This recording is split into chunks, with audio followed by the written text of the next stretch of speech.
Bien, bonjour à toutes et à tous. Nous allons donc aujourd'hui poursuivre notre réflexion sur les métaphores conceptuelles telles qu'elles sont abordées par Lakoff dans son livre rédigé en collaboration avec Mark Johnson, Les métaphores dans la vie quotidienne.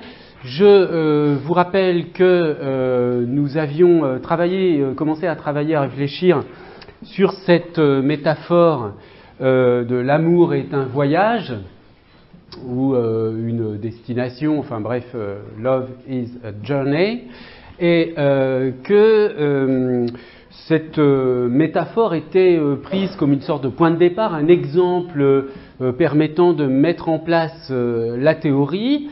Nous avions commencé à regarder en détail la façon dont était formulée en anglais cette série de métaphores, et je vous avais demandé de votre côté de réfléchir un peu dans d'autres langues si ces métaphores pouvaient être équivalentes, pouvaient être traduites. Alors j'ai vérifié dans la version française, donc dans la traduction publiée aux éditions de Minuit, qui a été réalisée par Michel de Fornel et Jean-Jacques Le Cercle. Les traductions données sont les suivantes. Donc, elles sont assez parallèles parfois. Vous voyez, dans le premier cas, look how far we've come, regarde à quel point nous en sommes arrivés. Bon, là, on a vraiment un équivalent. We're at crossroads, nous sommes à la croisée des chemins. C'est pas mal comme traduction. Ici, on est obligé de traduire. Là, il manque une lettre chemin distinct. Vous voyez, we'll just have to go our separate ways. Nous avons fait un long chemin ensemble et maintenant nous allons suivre des chemins distincts. Donc là, on est obligé en français de paraphraser d'une manière un peu différente.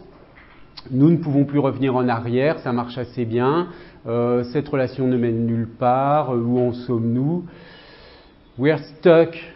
Nous nous enlisons. Alors stuck en anglais, comment? C'est un peu... Oui.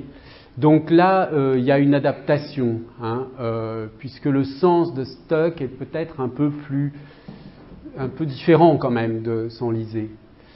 Ici, ah oui, c'est pas humpy, ici, c'est pas humpy, c'est bumpy road.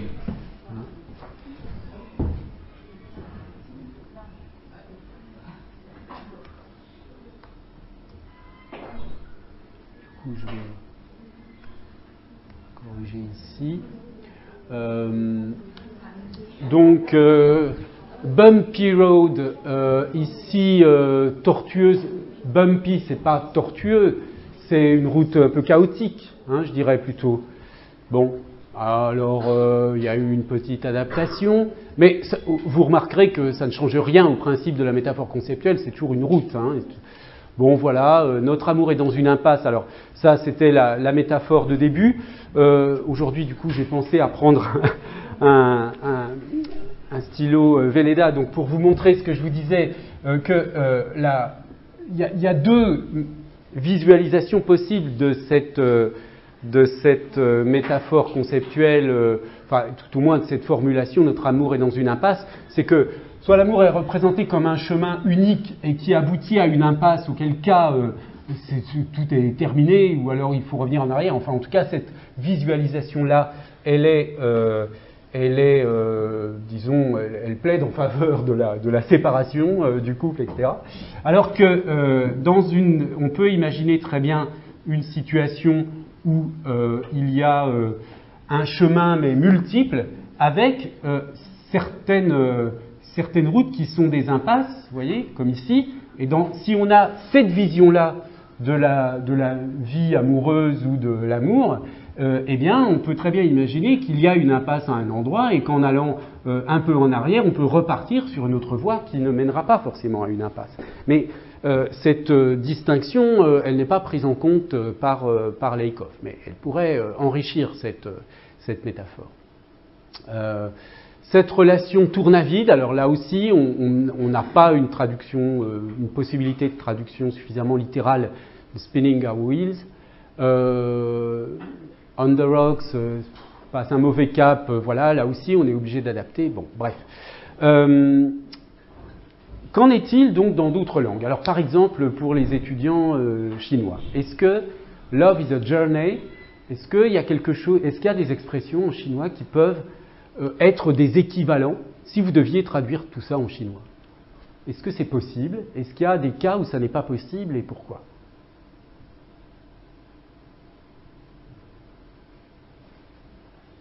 Par exemple, est-ce qu'on peut dire notre relation est dans une impasse? Oui? Oui, ça marche? Est-ce qu'il y en a dans cette liste? Est-ce qu'il y a des formulations dans cette liste qui ne sont pas du tout possibles, qui ne correspondraient à rien?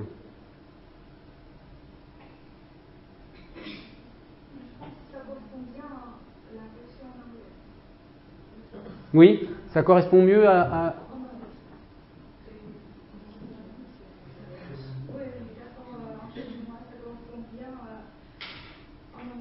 La liste des expressions en anglais, vous avez trouvé facilement des équivalents en chinois.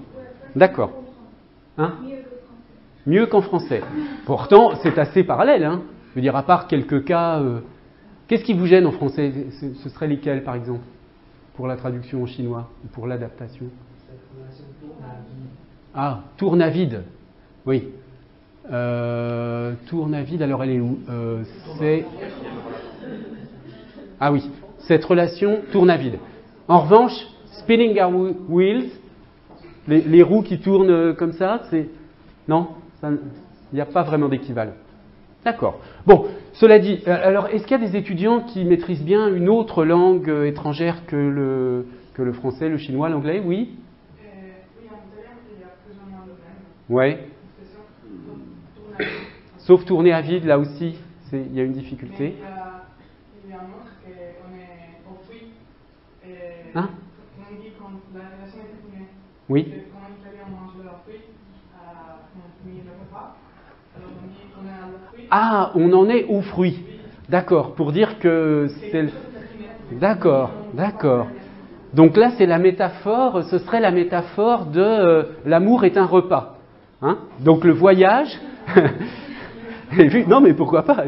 L'amour est un repas, il y a effectivement les entrées, le plat de résistance, le dessert. On pourrait très bien, effectivement, imaginer une métaphore conceptuelle comme cela. Alors, oui, en effet. D'accord. Est-ce que vous, dans d'autres langues, vous avez l'impression qu'il y a d'autres genres de métaphores conceptuelles possibles pour l'amour, la relation?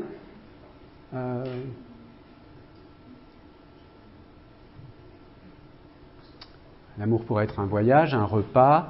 Alors on verra plus tard, il y a une autre métaphore conceptuelle qui est développée par Lakoff, qui est l'amour est une création en commun. En allemand? Bon. Donc, on constate quand même que, grosso modo, cette métaphore conceptuelle a une certaine universalité. Elle est quand même assez largement partagée, hein, puisque elle fonctionne aussi bien dans une langue comme le chinois, qui est quand même très distante des langues indo-européennes. Bon, voilà. Donc, ça veut dire qu'il y a quelque chose là qui dépasse le plan linguistique, hein, qui se situe sur un plan qui n'est pas linguistique mais qui est conceptuel. Alors, poursuivons donc l'analyse de la façon dont ce phénomène est présenté par Lakoff. Donc, les concepts qui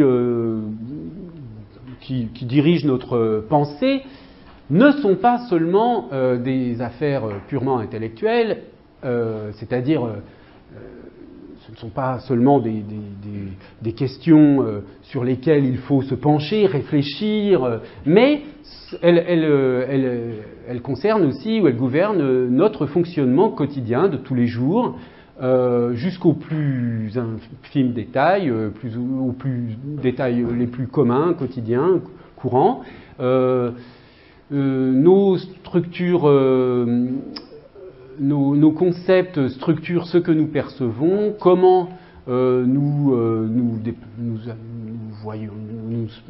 déplaçons dans le monde, enfin, we get around the world, comment nous nous situons dans le monde, etc. Comment nous sommes en relation avec d'autres gens.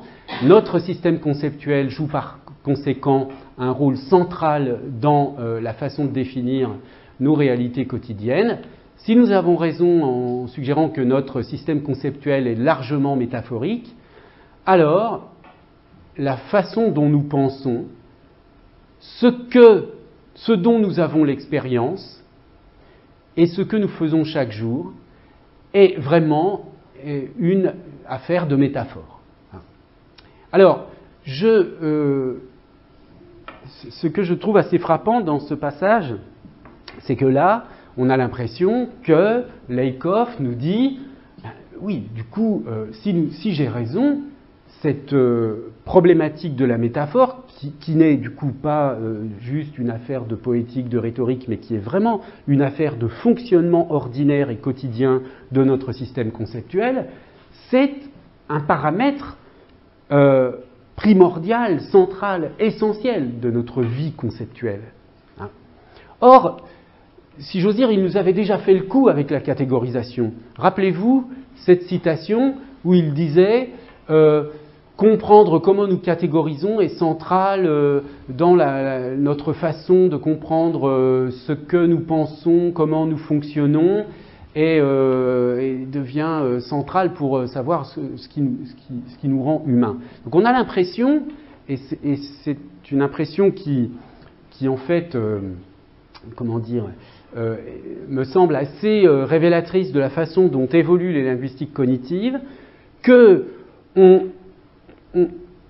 on essaie de promouvoir un nouveau concept comme étant central. Donc d'abord, il y avait le concept de catégorisation. Alors voilà, c'est central, c'est ça qui gouverne notre vie conceptuelle, etc. Maintenant, c'est la métaphore. Donc voilà, nous métaphorisons tout le temps, c'est ça qui structure notre vie conceptuelle. Puis ensuite, il y aura les frames, il y aura, etc., etc. Donc on a un peu cette impression tout de même que pour des raisons presque de promotion, voyez à quel point ce que nous faisons est central pour l'être humain, on oublie de hiérarchiser un petit peu les choses. Alors, je continue un peu avec la suite de cette citation. Mais notre système conceptuel n'est pas seulement quelque chose dont nous sommes conscients, n'est pas quelque chose dont nous sommes normalement conscients. Dans la plupart des petites choses que nous faisons chaque jour, nous pensons et agissons plus ou moins automatiquement dans certaines directions. Ce que sont ces directions n'est pas du tout évident. Et l'un des moyens de les mettre au jour, eh bien, c'est de regarder ce qui se passe dans le langage. Puisque la communication est fondée sur le même système conceptuel que nous utilisons quand nous pensons et agissons, le langage est est un témoignage important pour ce qu'est ce système, ce à quoi ressemble ce système conceptuel. Alors vous voyez ici que tout à l'heure je disais que ce qui intéresse Lakoff et Johnson dans ce livre, c'est quelque chose qui se situe non pas au plan linguistique, mais au plan des concepts. Et là, on a bien, d'une manière très claire, l'indication du plan auquel joue le niveau d'analyse linguistique.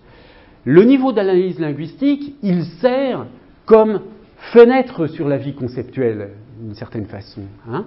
C'est-à-dire qu'on observe le langage non pas pour s'intéresser au langage, mais en tant qu'il est un indicateur qui nous permet de remonter à ce que on ne peut pas observer directement dans notre cerveau, dans notre esprit, et à la façon dont s'organisent nos concepts. Hein. Donc, c'est un peu pour cette raison que beaucoup de linguistes sont très critiques à l'égard de ce type d'approche. C'est parce que, effectivement, c'est une démarche où l'analyse linguistique n'est pas une fin en elle-même. L'analyse linguistique, elle sert à comprendre l'esprit humain, hein, et pas à comprendre juste les langues humaines. D'accord ?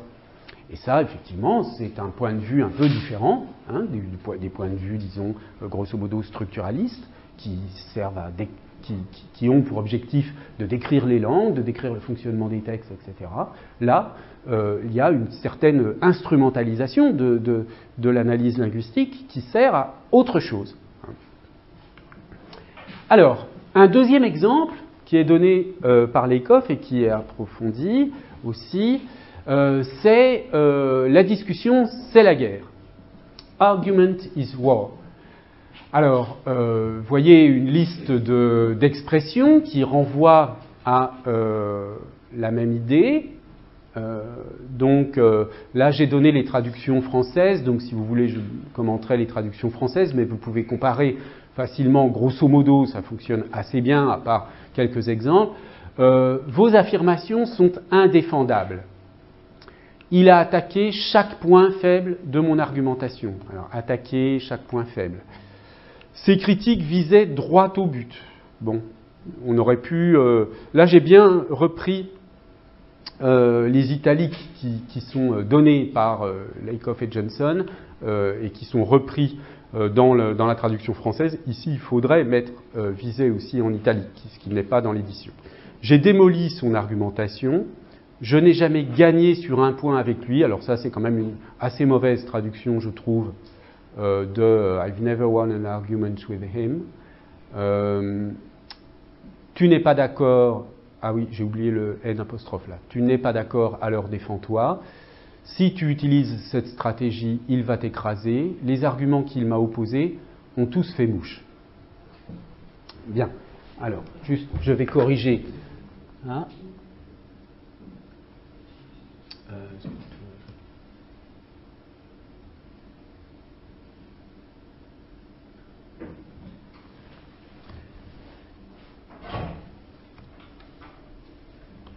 Voilà, et puis, il m'a opposé. Voilà. Oui, vous aviez une remarque ? Le dernier, en fait, c'est le contraire. Hein. Le sens français est le contraire du sens anglais. C'est l'autre qui a détruit les arguments. Donc là, ce que l'on dit, c'est lui qui a détruit les guerres. Il a détruit tous mes arguments. Oui. Là, he shut down all my arguments. Oui, il a détruit tous mes arguments. Donc, on parle de mes arguments. Oui, mais là. Quand on dit les arguments qu'il m'a opposés, on parle des siens. Oui, oui, effectivement. On aurait pu proposer une traduction un peu plus littérale, c'est vrai. Là, c'est un peu curieux. Ben peut-être que fait mouche, puisqu'il y a une origine, disons, militaire de l'expression, c'est peut-être pour ça que... Mais... C'est les miens qui n'ont pas fait mouche. Oui, non, mais je comprends, vous avez raison, hein, c'est vrai. Mes arguments qu'il m'a opposés. Oui, mais cela dit, quand on dit les arguments qu'il m'a opposés ont tous fait mouche, c'est que j'avais des arguments et il me les a détruits avec d'autres arguments. Hein, donc ça veut bien dire un peu la même chose, mais effectivement la formulation est très très différente. D'autres remarques sur ces traductions ? Bon, alors là, on a, de la même manière que donc on avait l'amour c'est la guerre comme système, pardon, pas l'amour c'est la guerre, l'amour c'est un voyage, comme métaphore conceptuelle, ça peut être aussi la guerre, hein, ça je suis d'accord. Oui, d'ailleurs, pourquoi pas ça pourrait très bien être une métaphore conceptuelle. Je pense qu'en lisant Les Liaisons dangereuses, par exemple, la métaphore de l'amour comme guerre serait... Non, voilà, l'amour courtois n'est pas une guerre. C'est un peu différent comme système métaphorique. Je ne sais pas si c'est vraiment un voyage d'ailleurs non plus. Il faudrait voir. Bon. Alors ici, donc, vous constatez que le vocabulaire utilisé dans les expressions qui sont censées être des métaphores donc, conceptuelles fondées sur cette structure sont des arguments qui rappellent la guerre d'une manière très indirecte finalement. Hein. Bon, il y a l'idée de défense, mais bon, la défense, là on l'apprend d'une manière littérale comme une défense militaire, mais il a attaqué, donc défendre, attaquer, la cible, démolir, mais bon, démolir, c'est pas forcément un mot qui évoque la guerre. Hein. Démolir, ça peut être un bâtiment, d'accord ? Et on verra d'ailleurs plus tard qu'il y a aussi cette métaphore possible d'une discussion comme vue comme une construction d'un bâtiment. Là, il y a l'idée de gagner, mais gagner, est-ce que c'est vraiment un verbe qui évoque la guerre ? Ça évoquerait plutôt le jeu. Hein. Donc ici, je trouve que l'exemple est assez peu pertinent. Hein. Alors, shoot, là, ok, on voit bien le lien avec la stratégie, bon, d'accord, ça peut être quelque chose qui a à voir, et shot down, ça, effectivement, on a bien un lien avec l'idée de guerre. Bon, donc, c'est un deuxième exemple où on voit que parfois, certaines des phrases données en illustration peuvent être un peu tirées par les cheveux pour... Bon, il n'y a peut-être pas tant de manifestations que ça. Surtout, on a un peu cette impression que, oui, d'accord, il y a cette possibilité de métaphore conceptuelle, mais on sent bien, comme on l'a vu tout à l'heure avec l'amour, qu'il pourrait y en avoir d'autres. Hein. Pourquoi s'arrêter sur celle-ci ? Peut-être qu'ici, il y a un manque de systématicité. Il faudrait peut-être voir dans une culture donnée. Est-ce que ce serait imaginable de faire un peu la liste, une espèce d'inventaire de toutes les métaphores conceptuelles utilisées pour l'amour, pour la discussion, etc. Est-ce qu'il y a une régularité là-dedans ? Bon. Alors, voici le commentaire de Laïkov. Il est important de voir que nous ne parlons pas seulement d'arguments en termes de guerre, c'est pas que nous parlons d'arguments en termes de guerre. Nous pouvons en effet vaincre ou perdre des arguments, mais nous voyons la personne avec qui nous sommes en train de discuter. Bon, alors après, argue en anglais, c'est quand même une discussion, c'est pas tout à fait l'équivalent de discuter en français. Hein. Ça a un sens quand même plus de discussion polémique, argue. C'est pas la discussion cordiale, conviviale, c'est pas l'art français de la discussion, comme dirait... bon. Donc, ce qui est intéressant ici, c'est cette idée que on voit, cette métaphore nous conduit à voir les choses d'une certaine façon. Hein. Donc on attaque ses positions, on défend les nôtres, on gagne ou on perd du terrain, on fait des plans, on utilise des stratégies. Si on trouve qu'une position n'est pas défendable, on peut l'abandonner et prendre une nouvelle ligne d'attaque. Beaucoup des choses que nous faisons en discutant sont en partie structurées par le concept de guerre. bien qu'il n'y a pas de véritable bataille au sens physique du terme, il y a une bataille verbale, une guerre, une bataille verbale. Et la structure d'un argument, attaque, défense, contre-attaque, reflète cela. C'est dans ce sens que argument is war, cette métaphore est une de celles avec lesquelles on vit dans cette culture. D'accord. Alors, est-ce que, même question que tout à l'heure avec l'amour, est-ce que en chinois ça marche aussi, par exemple? Puisque je pose la question en chinois, puisque quand même vous êtes un peu nombreux dans ce groupe. Donc, est-ce que ça marche aussi? Oui? Est-ce qu'il y a une autre métaphore qui vous paraît aussi assez courante, usuelle, pour parler de la discussion, de la...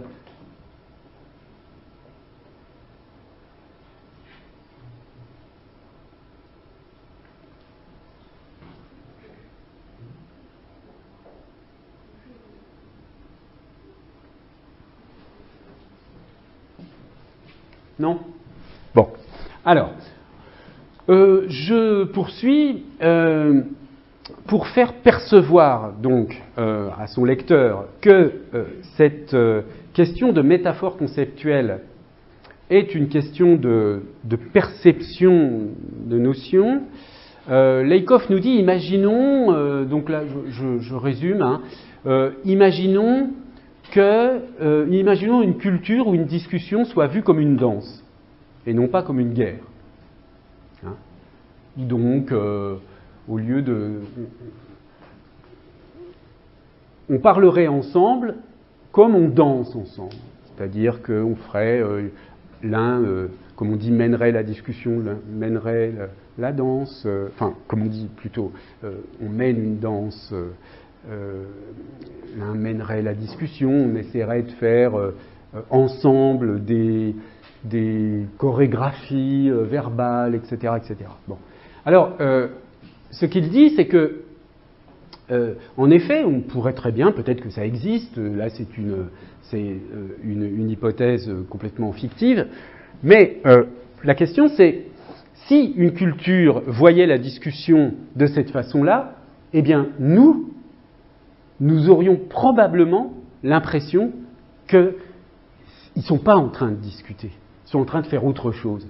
C'est-à-dire, par exemple, de s'amuser de faire de la poésie ou de faire un jeu verbal, mais pas de discuter au sens où nous l'entendons.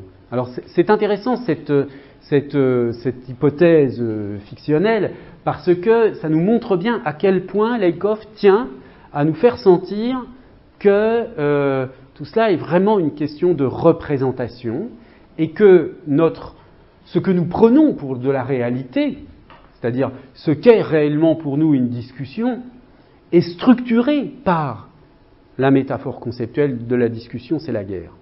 Puisque si, je répète, donc si on fait l'hypothèse qu'une culture a la danse comme métaphore conceptuelle de la discussion, si on accepte cette idée que en voyant des gens faire cette discussion entre guillemets qui serait une danse, eh bien nous ne la percevrions pas comme une discussion, ça veut dire que ce que nous percevons comme une discussion est conditionné par cette métaphore conceptuelle de la discussion, c'est la guerre. Donc ça donne une importance très grande à la structuration conceptuelle dans notre perception des choses.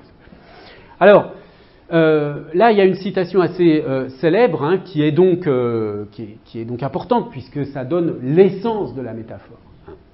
L'essence de la métaphore, c'est comprendre et faire l'expérience d'une sorte de chose dans les termes ou selon une autre sorte de chose. Or, cette définition, en réalité, mais on le verra plus tard, c'est tout simplement la définition de l'analogie. La définition cognitive de l'analogie. C'est qu'on interprète, disons, une certaine cible ou moyen d'une certaine source.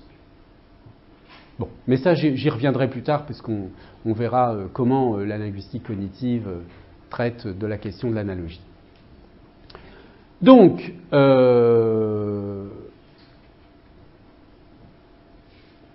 voilà, Lakoff continue d'insister sur le fait que la structuration de l'argument comme une guerre, c'est une structuration tout à fait ordinaire, hein, et qui est en plus, la plupart du temps, non consciente.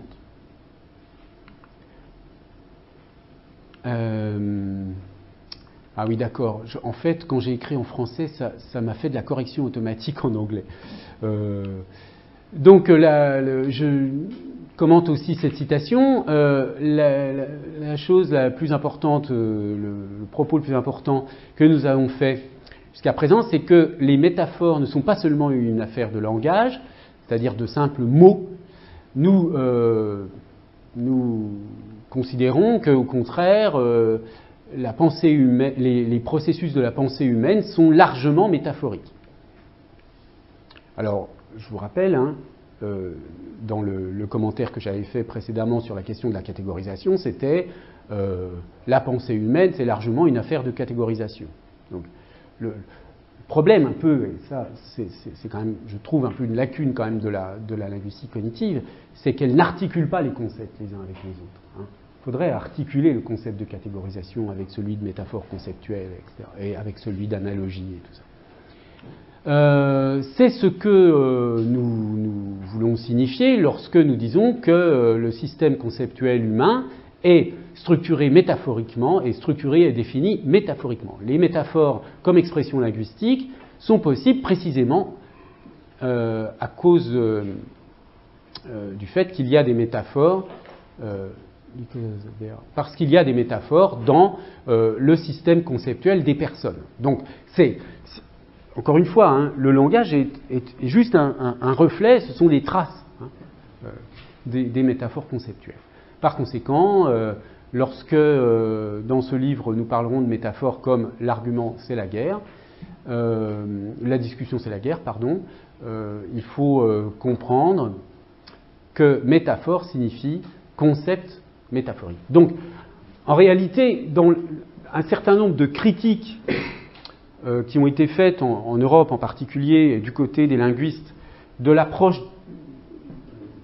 de la métaphore par Lakoff, je l'ai déjà dit un petit peu la semaine dernière, mais j'insiste sur ce point, il y a un malentendu gigantesque sur le concept de métaphore. Parce que Lakoff ne parle pas de métaphore au sens d'Aristote, au sens de la rhétorique, il parle d'autre chose. Il utilise le mot métaphore pour parler de métaphore conceptuelle. Donc, d'un processus conceptuel qui est très différent au fond. Donc, bien sûr, il a entretenu une ambiguïté en utilisant le terme métaphore, il aurait pu utiliser autre chose. Il faut inverser cette dernière phrase qui dit que métaphore signifie concept métaphorique. Non, c'est selon lui, concept métaphorique signifie métaphore. Non, mais il veut dire que dans son texte à lui, quand il dit métaphore, il signifie métaphore conceptuelle, en fait. Enfin, oui, Raphaël ? Il me semble comme exemple ici, pendant le 3e semestre, on a eu l'intervention d'un professeur qui donnait des thématiques. Ah, qui parlait de Talmy. Et qui parlait de agoniste et antagoniste pour décrire les parties de discours. Oui. Je parle du dialogue, de l'argumentation en tant que guerre. Ah oui. Voilà. Il me semble qu'en effet, parler de grammaire et des parties de discours en termes de agoniste et antagoniste, c'est l'équivalent de. Ah oui, d'accord. Oui. C'était l'école de. Moi j'ai écrit en italien, comme chez toi, le conceptuel. Oui, c'est ça. Alors. Oui, alors disons que c'est un autre plan d'analyse, puisque là on est au niveau des parties du discours, alors que là on est au niveau des textes, enfin des expressions, etc. Mais je ne me souviens plus, à vrai dire, il faudrait que je vérifie à quoi elle faisait précisément allusion en parlant de cette. Est-ce que c'était directement, puisque son sujet était sur Talmy, est-ce qu'elle commentait une.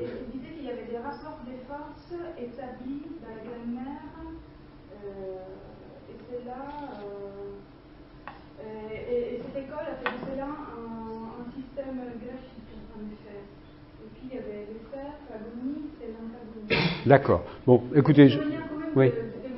Ça veut dire que en fait, la métaphore de la guerre appliquée à la linguistique, vraiment, quand même, Oui, oui, oui. Non, non, mais je pense que c'est une idée intéressante. Il faudrait approfondir et revenir un peu à la source de cette distinction entre agoniste et antagoniste. Mais il est possible, effectivement, que cette métaphore soit allée se nicher jusqu'à certaines analyses de Talmy ou Langacker. Bon, donc, vous voyez, c'est quand même très important d'avoir en tête que il faudrait presque... Il aurait été préférable, mais là, je crois qu'il y a aussi une sorte de comment dire, de stratégie intellectuelle de la part de Lakoff. Il aurait utilisé un terme technique.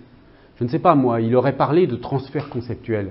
Il aurait parlé de transfert conceptuel, par exemple, pour dire, voilà, quand je dis l'argument c'est la guerre, je transfère le concept de guerre sur le concept d'argument. Bon, d'accord ? Ça aurait été beaucoup moins... comment dire, beaucoup moins efficace du point de vue communicatif que de dire « Mais rendez-vous compte, mesdames et messieurs, vous faites tous des métaphores tout le temps, votre vie conceptuelle est métaphorique, vous êtes tous des poètes. » Enfin, il y a quelque chose comme ça où je pense que très sciemment, Lakoff et Johnson ont dû faire ce choix pour obtenir une certaine audience et ne pas rester dans une analyse purement technique entre linguistes, etc. Enfin, c'est une hypothèse personnelle. Oui, vous aviez... En fait, j'utilise une stratégie de guerre pour mener une discussion. Oui, exactement. La métaphore, c'est pas ce que vous avez toujours cru, c'est ce que je vous dis moi. Oui, alors... Je vais prendre un exemple extrême. Il vient là, il dit, je vais vous dire ce qu'est une voiture automobile. Et puis à ce moment-là, il se met à me décrire ce qu'est un avion. Et on dit, vous faites erreur, ça. C'est pas une voiture mobile que vous décrivez, c'est un avion. Non, pas du tout, ça, il décrit, c'est une voiture automobile. C'est ce qu'il fait. Non, parce que là, la différence avec votre exemple, c'est que ici, il met en place quand même un concept de quelque chose qui n'existait pas précédemment. C'est-à-dire cette façon de parler du fait qu'au plan conceptuel, on pratique, en fait, pour moi, ce sont des analogies. Hein. On fait une analogie entre la guerre et là. Ça aurait été beaucoup plus clair de parler d'analogie. En disant l'argument, c'est la guerre. L'argument, c'est la guerre, c'est pas une métaphore. C'est une comparaison dans son cas le plus extrême qui est celui d'égalité. C'est-à-dire qu'il dit, dans le champ lexical de l'argument et dans le champ lexical de la guerre, il y a des similarités. On est bien d'accord. Oui, mais c'est pas. Une comparaison et ça n'est pas une métaphore, parce que la métaphore suppose que le comparé soit à ça. Oui, bah, c'est dans une certaine définition de la métaphore. Non, mais c'est vraiment ce qu'il dit. Hein. Il dit, je ne parle pas de métaphore au sens habituel du terme. J'utilise. C'est ce que je vous dis. Non, mais ça a quand même un rapport. Il parle d'un avion. Oui, non, mais.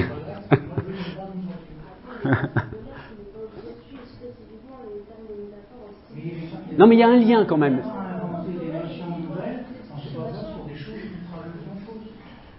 Non, mais bon, voilà.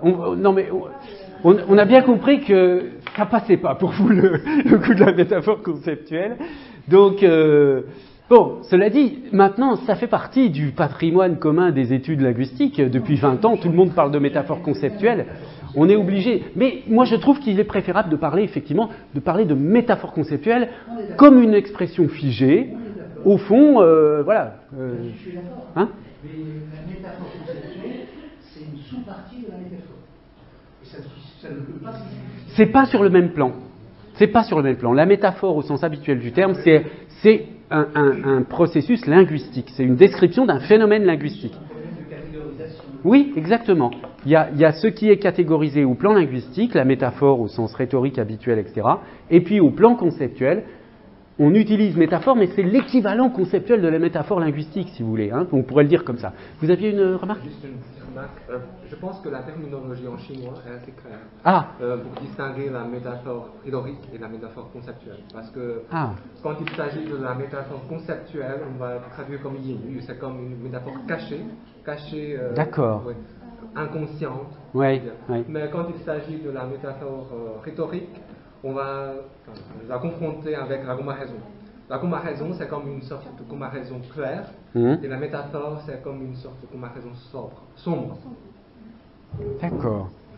Donc, si j'ai bien compris, parce que là, vous parlez des traductions peut-être en chinois de métaphores conceptuelles, ou vous parlez d'un concept qui existe indépendamment du travail de Lakoff? Je pense que c'est plutôt la traduction, parce que c'est plutôt des choses introduites. Donc il y a une opposition entre caché et apparent, c'est ça? Oui. Oui, oui. C'est vrai que ça marche assez bien comme ça, effectivement. Dans le domaine linguistique, on va absolument utiliser la métaphore cachée. Vraiment parler de métaphore.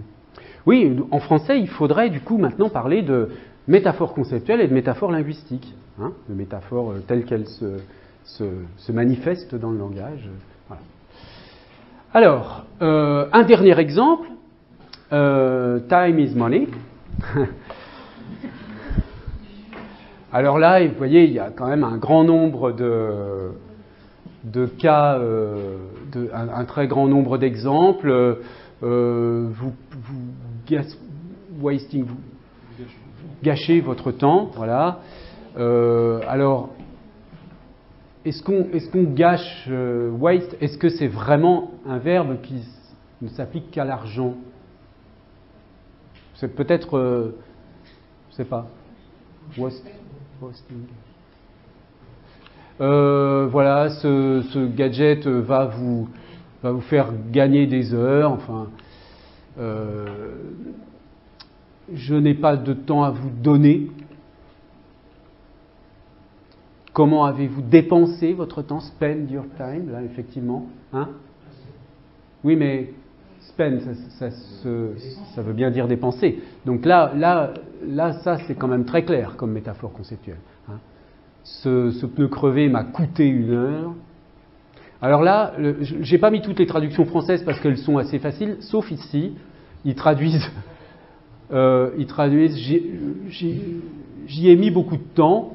Bon, ça n'a pas un rapport direct avec I've invested a lot of time in her. Donc, on voit pas bien le lien, mais je vois pas pourquoi c'était gênant de dire j'ai investi beaucoup de temps pour elle. Hein? J'ai investi beaucoup de temps dans cette relation d'affection. J'ai investi beaucoup de temps dans elle. Non, mais pas dans elle, mais on pourrait dire pour elle, par exemple. Mais c'est vrai que en anglais, on a bien in her et pas for. En fait, pour in her, ça peut référer pas nécessairement à une femme. Oui. Ça peut être une voiture ou un bateau, donc ça serait. Oui. Oh, un bateau, oui, mais une voiture? Vous ne direz pas it plutôt que... Ouais, oui, ça dépend pour ceux qui ont, pour qui il y a la métaphore conceptuelle, une femme est une voiture ou une voiture est une femme, ça peut arriver. Ouais. Ouais. Non, mais her renvoie plutôt à de l'animé humain en général, à l'exception du bateau. Bref, ou de certains animaux domestiques. Bon. Bref, passons. Donc on a bien ici une métaphore. Alors là, elle est assez... il semble que culturellement, cette métaphore ne soit pas aussi générale que d'autres. Je ne sais pas si, encore une fois, on va prendre la comparaison du chinois. Ça marche aussi en chinois? Ouais. Alors, j'ai souvenir d'une conférencière qui disait qu'en coréen, il y a une grande différence, que le temps est vu comme... Alors malheureusement, j'ai oublié là tout d'un coup, mais il y a une autre métaphore conceptuelle importante pour le temps. Et là, effectivement, on peut facilement imaginer que dans des cultures où le rapport à la consommation, etc., est différent, où le rapport entre la rémunération et le travail est un peu différent, ça ne soit pas le cas. Alors, là, ce qui va être intéressant maintenant, ça va être de s'interroger sur les justifications. Et là, dans cette citation, on a un genre, on a le style de justification que Lakoff va trouver. Donc le temps dans notre culture est une, comment vous traduiriez valuable commodity, est quelque chose qui a de la valeur, est une valeur d'échange, un bien. Oui. Un bien qui a de la valeur. Bon, admettons. C'est une ressource limitée que nous utilisons pour accomplir des buts, parce que la façon dont le concept de travail s'est développé dans la culture occidentale, où le travail est typiquement associé avec le temps qu'il prend, et le temps est précisément quantifié, c'est devenu habituel de payer les gens pour une heure, une semaine ou une année. Bon. Dans notre culture, time is money, enfin le temps est de l'argent dans différents sens, hein, dans de nombreux sens. Le téléphone, voilà, alors ça, bon, maintenant il y a des forfaits illimités, donc c'est moins vrai.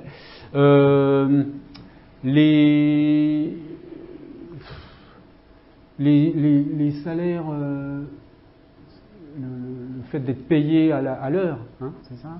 Ah oui, le salaire horaire, disons, l'allocation des chambres d'hôtel, effectivement, plus on loue longtemps, plus c'est cher, les budgets annuels, les intérêts, voilà, donc on paie notre dette à la société en donnant du temps, hein. Ces pratiques sont relativement nouvelles dans l'histoire de l'être humain et elles n'existent pas dans toutes les cultures. Nous sommes arrivés dans les sociétés industrielles modernes et nous voilà, tout cela structure notre activité quotidienne d'une manière très profonde. Ce qui correspond, corresponding to the fact that oui, voilà, donc en fait, cette métaphore conceptuelle est fondée sur le fait donc, que le temps est une ressource limitée et donc qu'on conçoit, puisque l'argent aussi est une ressource limitée, on conçoit le temps comme de l'argent. Donc nous comprenons et faisons l'expérience du temps comme d'une sorte de chose qui peut être dépensée, gaspillée, budgétée, etc. Donc vous voyez que cette métaphore, elle est liée à d'autres métaphores, hein. Le temps est une ressource limitée, le temps est un bien de valeur. Time is money est en quelque sorte une métaphore un petit peu plus spécifique que ces métaphores de la ressource limitée ou de la chose qui a de la valeur, hein. Mais elle est incluse en quelque sorte à l'intérieur de celle-ci. Alors, une dernière remarque avant de se séparer.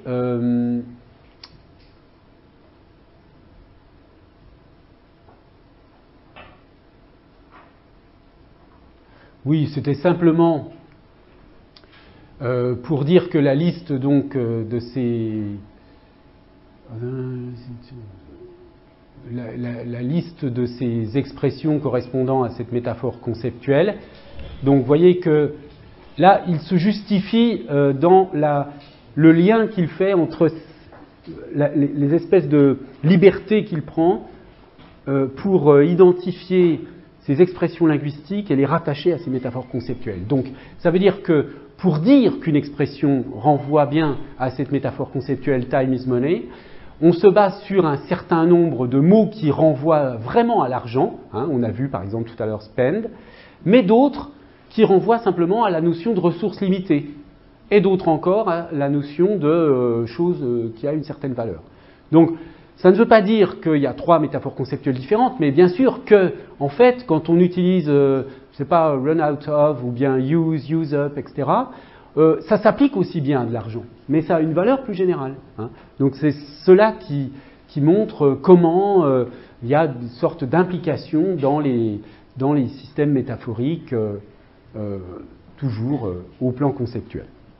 Voilà, je vais arrêter ici, et puis la semaine prochaine, on commencera à voir un peu une typologie des métaphores conceptuelles. Merci de votre attention, donc, et à la semaine prochaine.